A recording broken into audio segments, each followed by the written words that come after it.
जिंदा खुदा से दिल जो लगाते तो खूब था। जिंदा खुदा से दिल जो लगाते तो खूब था।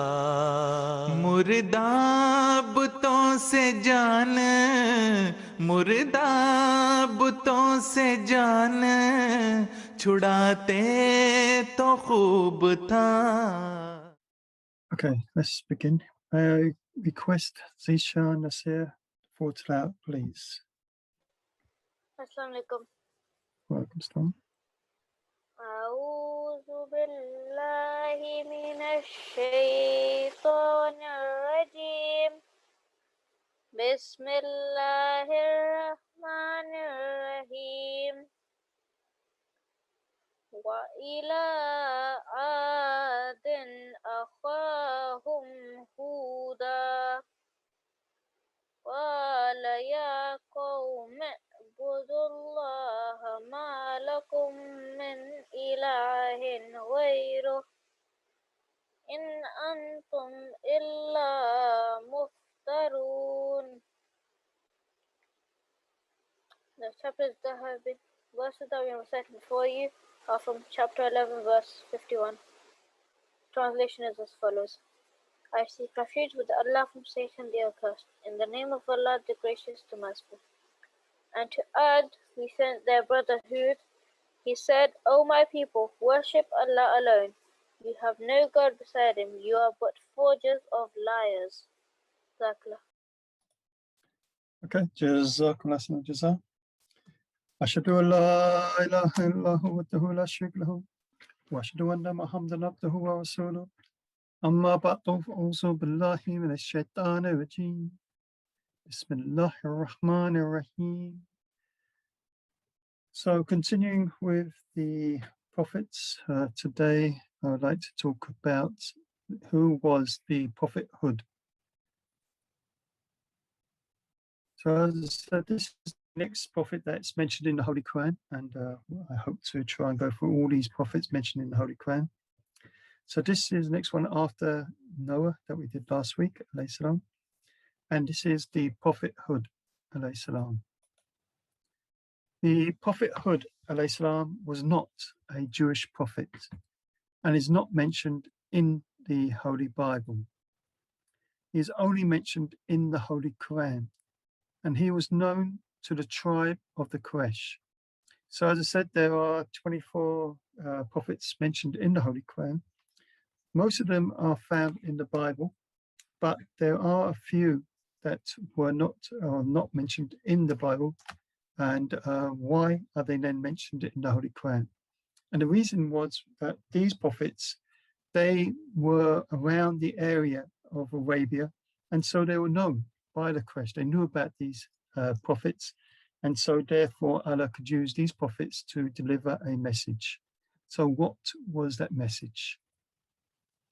It's believed that the Prophet Hud alayhi salam and his people lived in the Yemeni province called Ahqaf. This is taken from chapter 46, verse 22. And here's a map showing the area where they are felt to have belonged. So this region is at the southern end of the Arabian Peninsula in an area of curved sand hills. Now, Ad actually was not a name of a single tribe. Instead, it's a group of tribes whose different sections rose to power at different times. So as over time, one group would rise to power, they would go down in another group. And so they were around for a long, long time. And they left behind some inscriptions bearing the names of particular groups. So this is how we know this. But of course, they all belong to the main Ad family. Now, the name can be found in ancient books of geography. Yemen was ruled by a tribe called Adramita, who were none other than Ad, who had been called Ad-Aram in the Quran in chapter 89, verse 8. So the name Ad-Ram, we believe, was a corruption of Ad-Aram. The Ad tribe mentioned in the Quran were called Aram. This Aram section of the Adites possessed a powerful kingdom which lasted up to 500 years before Christ. The language was Aramaic, which is similar, very akin to Hebrew. The Aramaic kingdom was established after the fall of the Semitic kingdom, and it includes in the boundaries the whole of Mesopotamia, Palestine, Syria, and Chaldea. I don't know where that is. Archaeological researchers have discovered traces of this kingdom. The territory in which these people lived is called Ahqaf. As I mentioned, it's from the Holy Quran, which literally means meandering and zigzag sandhills. It's a name given to two parts of Arabia. One is in the south, which is known as the southern Ahqaf, and the other is in the north, known as the northern Ahqaf. The Ad tribe lived immediately after the people of Noah. They built monuments, places. This is taken in different verses of the Quran, so 26, 129, 129 mentions about this. And there still exists ruins of big buildings in Arabia. So here is one of those such buildings. The history of these people have now become wrapped in obscurity, and only some remains of the buildings are to be seen. These tracts are fertile, but as they lie near the deserts, sand hills are caused thereby. Sand hills are caused thereby the sand of the desert being heaped up by the wind. These sand hills may have been formed when Ad was punished by a sandstorm. The destruction was caused by the blowing of a violent wind, burying the chief cities under heaps of sand and dust. This is taken from chapter 69, verses 7 and 8. The Prophet Hud salam was the seventh in descent from Noah salam. He lived with the people of Ad, but he did not like that they were worshipping and also their immorality. So therefore Allah sent him as a prophet to warn his people to change their ways. His people rejected his call to abandon their gods and turn to the one God. They said that he was foolish and a liar, chapter 7, verse 67. Whereas the Prophet Hud salam told him that he had been sent by Allah and was a sincere and faithful counselor for them. So here is a denial that he told lies.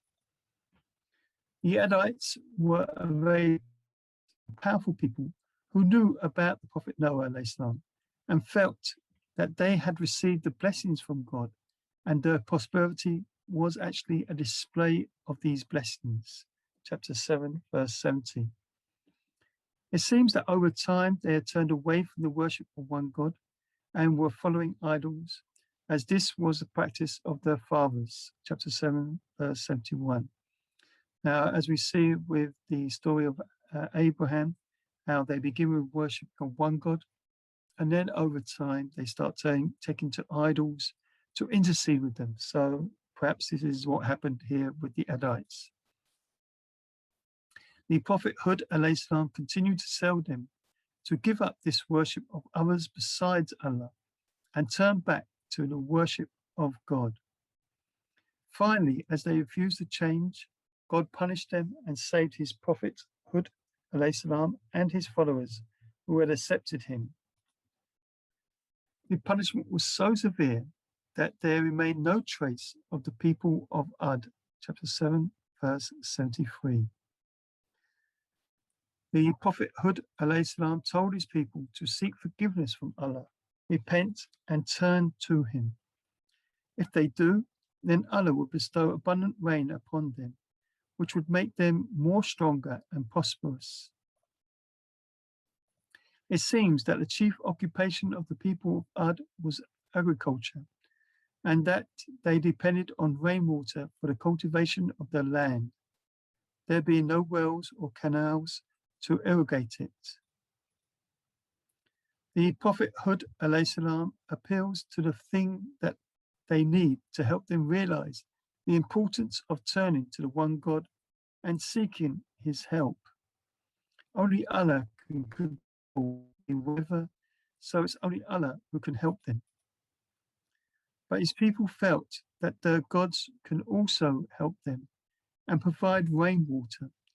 Therefore, they were unwilling to forsake them. The Prophet Hud finally turns to Allah for help as they refuse to listen to reason. Therefore, he prayed to God that God may distinguish the truth from falsehood by mighty signs from heaven. Chapter 11, verse 55. He tells them that the rejection of the one God cannot harm God at all, but it will harm them, and they will be replaced with another people, a people who are submissive to the one God. The Adites built lofty buildings, and no other people in Arabia attained to that height of power to which they had attained. Chapter 89, verse 9. They built monuments on elevated places. Chapter 26, verse 129. And they built palaces and fortresses to protect them. They were a powerful people of the time and had subjected weaker communities and destroyed their cultures, and so therefore they behaved like tyrants. Chapter 26, verse 131. The destruction of the Adites was caused by the blowing of a violent wind, which continued to rage over the territory for 7 days, burying their chief cities under heaps of sand and dust. Chapter 69, verse 7. This disaster broke the power of these people and brought about their fall. Their possessions lie buried under mounds of sand, and their ruins may still be brought to light if the ground is cleared of the sand hills. Chapter 69, verse 8. It seems that the name Akhlaf only came about after the divine visitation, when it became buried under sand hills. Now, the main message of the people of Ad was that Allah wanted to inform the Quraysh that no matter how powerful they believe they are, if they continue in their ways, then like the people of Ad, they will also be destroyed, and there will remain no remnants of idol worshipping. Instead, they will be replaced by believers. This is the message of Allah to every haughty enemy of truth. Chapter 11, verse 16. So as I said, with each prophet, there is a message being given out for us to learn. With these tribes that were in Arabia, obviously the message was mainly for the Quraysh of that time. And so this is the message that they were given. Now, I will talk about the next prophet, but first, again, as usual, we'll give an opportunity for anybody who wants to ask any questions. I know there's not many people today, but if you've got any questions or comments you'd like to make, please ask them now. Jazakallah for the presentation. It was very comprehensive, and unfortunately, we don't have any questions as of yet. But let's see if someone wants to unmute themselves and ask the question directly. Please go ahead. Right, okay, as I said, we've got another prophet to talk about. We can always come back to this prophet as well if anybody's got any questions. But if there's no one, then we'll move on, inshallah. Okay, no one's raised their hands or no one's speaking. So let's move on to the next prophet. And that is the prophet Salih, alayhi salam. So the next mentioned in the Holy Quran after the Prophet Hud alayhi salam is the Prophet Salih alayhi salam. And the Prophet Salih, like Hud, he came from Arabia, and he lived after Hud alayhi salam. The order we find in the Quran is always Hud and then Salih, and he was probably a contemporary of Abraham alayhi salam and Ishmael alayhi salam. They were probably around the same time. What we know is that he belonged to the Thamud tribe and lived in the western parts of Arabia, having spread from Aden northwards to Syria. So here's a map showing where we believe that this tribe were. Their territory was adjacent to that of Ad, but they lived mostly in the hills. So as I said, this is another people who were living in Arabia, were well known to Quraysh. The people of Thamud were a cultured people. They were very industrious, wealthy, and resourceful. Judged by the standards of their time, they led a very luxurious and comfortable life, going up to the hills in the hot season and spending the winter in the plains.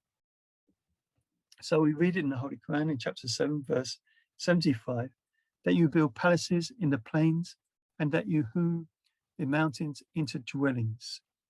So again, this is a picture which they believe was one of these dwellings that was built by the people of Thamud. So, as I said, this alludes to the winter and summer residence. Again, we see in the Holy Quran in chapter 26, 148 to 150, that amid gardens and springs and cornfields and date palms with heavy space near breaking. So again, this shows the they were agriculturing and developing. But likewise, as we said, they hewed out houses in the mountains, elevated with your greatness. Now, the Thamud had turned away from the worshipping of one God, and all prophets, always this was a problem. They all came to teach the oneness of God. So it seems that again, the Thamud had turned away from the worship of one God, and this was due to their wealth and their position, which led to them becoming very arrogant, as the Holy Quran states.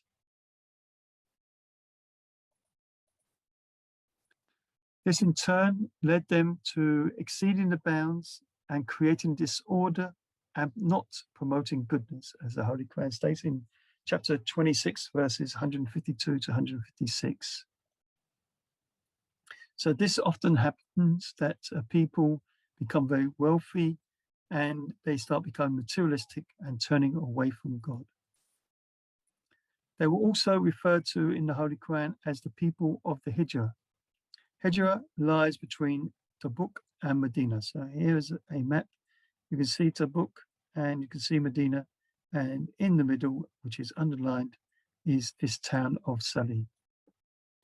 The city appears to have been largely built on stones and was surrounded by a stone wall and ramparts.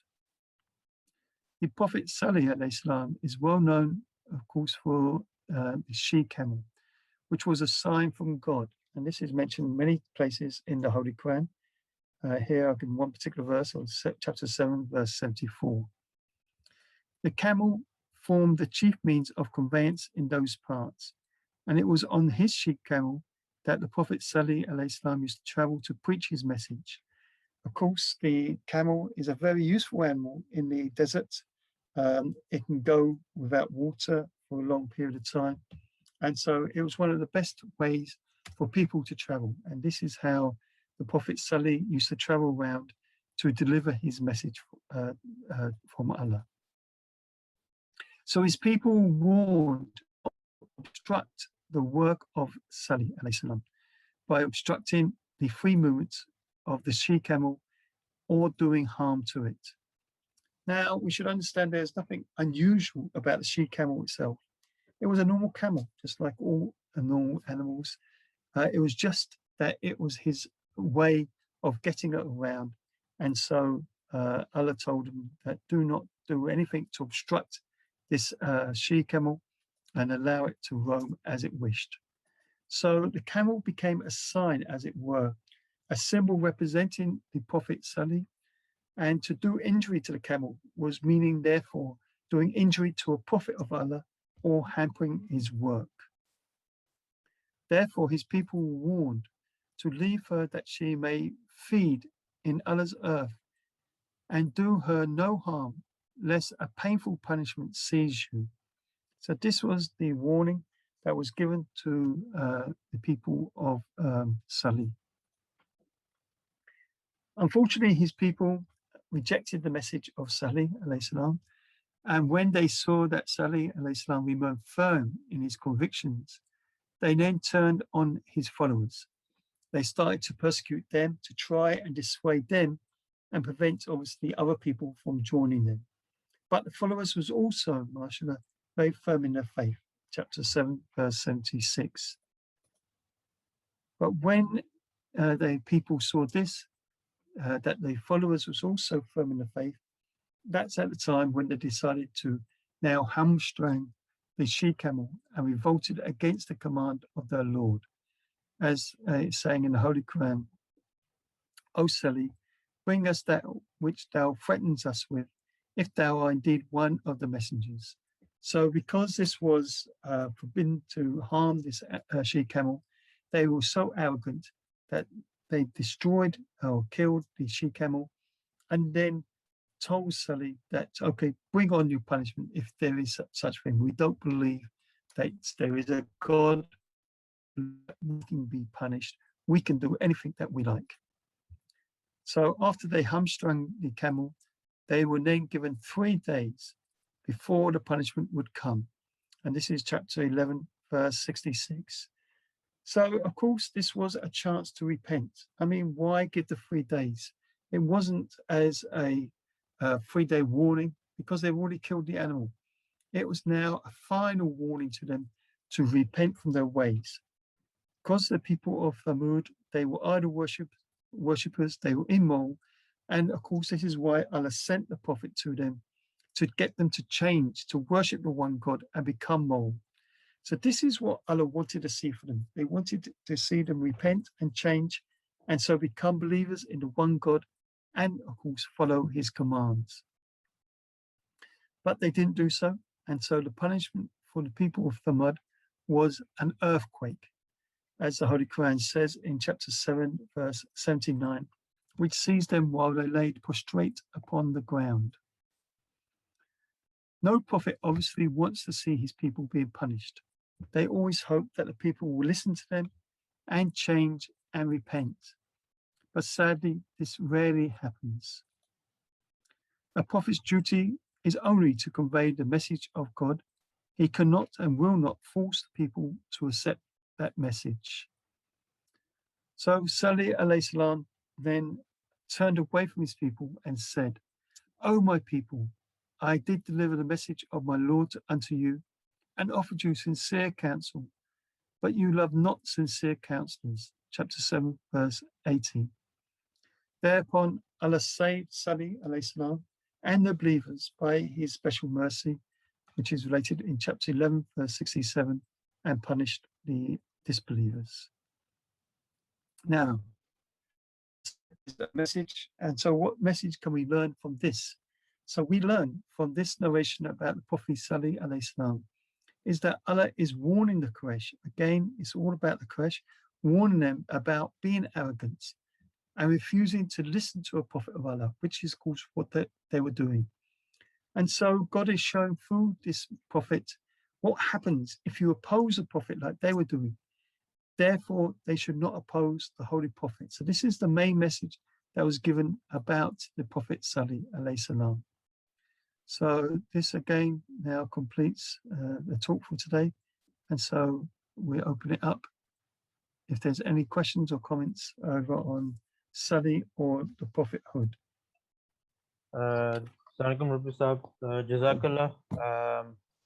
Again, unfortunately, we don't have any questions, but if anyone in the call wishes to ask a question or state a comment, you can unmute your mic and just ask the question directly, or if you want to use the chat option, just write a question in the chat and we will try to answer it to the best of our knowledge. You can just raise your hand as well. Yeah, and raise your hand if you want to go through that. As I said, I mean, with all these prophets and why I've chosen these particular topics, obviously, in some cases, like we did with Adam and Noah, showing some of the allegations that was raised against them in the Bible and showing how the Quran removes these allegations. But as I said, with today's two prophets, they're not mentioned in the Bible as such. Again, like I say, we still need to understand what messages are being given. And so obviously the Holy Prophet Muhammad came to Arabia. At Arabia at that time, there were some Jews and there were a few Christians, and of course there was Arabs. But the Arabs knew about the stories of the Jews and about their prophets, but they also knew these particular ones. Now, of course, some people raise objection about whether these people really existed or not. But as I said, there is evidence to also prove that they were there. But of course, time is time.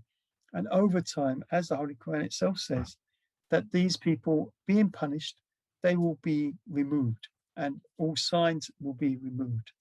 But there is still some signs, obviously, there of such people. So these two prophets, Hud and Salih, as I said, they came in Arabia. And so the message was for the Quraysh to learn from. That's the main thing we get from these two prophets, that they should learn not to oppose the Holy Prophet Muhammad. What would be the consequence? And so other Arab prophets were being mentioned to help them to understand and say, look, you know, you can't say that no prophets had come. There were prophets that came, even in Arabia they came. And so you should learn from this and not continue as you were. Unfortunately, of course, they were so arrogant that they didn't listen. Even with these references to Salih and Hud, they still refused to listen. And so they were, in the end, obviously punished, and Islam became victorious. So still no questions or comments? Okay, so inshallah, I will continue with this. But as I said before, if there is any topics that anybody else wants to know about, by all means, please inform us. We can always fit them in as well. But like I say, I find it very interesting and very informative. It's good, although we read it all the time in the Holy Quran, to bring all the different verses together and analyze who the people were, what was happening, and what was the arguments that the people had. I think it's quite interesting. It's good for us to learn about. As I said before, that all prophets always give the same basic message anyway, to believe in one God and obviously follow what that God is teaching. But as I said, different prophets, there are certain different things which Allah has used to give a message out. Of course, all the people were the same. They're all immoral. They all treat the prophets as liars and reject the prophets. But like I say, there is a purpose why they've been mentioned in the Holy Quran. And that purpose, of course, is for us to learn from and hopefully then correct our own ways. So this is why we're going through the different prophets, and I hope you are enjoying it and learning from it. Okay, if there's still no comments, questions, we'll finish it there. And please join me in silent prayers. Okay, Bismillah.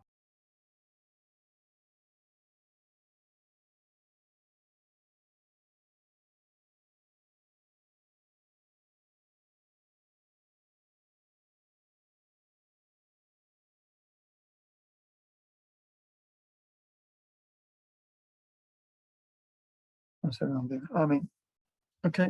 Assalamu alaikum.